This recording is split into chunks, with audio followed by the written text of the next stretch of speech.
প্রশ্নটি আমরা সবাই পড়েছি যে এক ব্যক্তি 1 টাকায় 35টি লেবু ক্রয় করে সে 40% লাভ করতে চাইলে 1 টাকায় কটি লেবু বিক্রয় করবে। কীভাবে করব দেখো শর্ট করে, ক্রয় মূল্য আর বিক্রয় মূল্য। দেখো 40% লাভ, তার মানে ক্রয় মূল্য যদি হয় আমাদের 100 টাকা, তাহলে বিক্রয় করবে ক টাকা? বিক্রয় করবে ক টাকা? ক্রয় মূল্য যদি হয় আমাদের 100 টাকা, বিক্রয় করবে ক টাকা? 140 টাকা। ঠিক আছে, এখান থেকে আমরা যদি অনুপাত করে নিই কত হবে? কাটাকুটি করলে হবে কত? 5:7। তাহলে ক্রয় মূল্য বিক্রয় মূল্য অনুপাত কত? ক্রয় মূল্য যদি হয় 5 টাকা, বিক্রয় মূল্য হবে আমাদের ক টাকা? 7 টাকা। যদি দ্রব্য হয়, দ্রব্য হবে তার অপোজিট, যেহেতু টাকার পরিমাণ ফিক্স, দ্রব্য হবে তার উল্টো, মানে যদি 7টি ও ক্রয় করে ও বিক্রি করবে কয়টি? 5টি।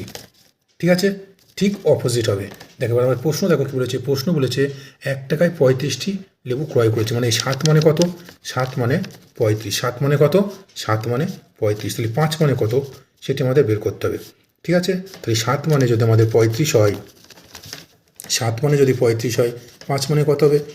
5 7টা 35, 5 গুণ 5, তাহলে কাটাকুটি করলে কত হবে? 25টি। ঠিক আছে।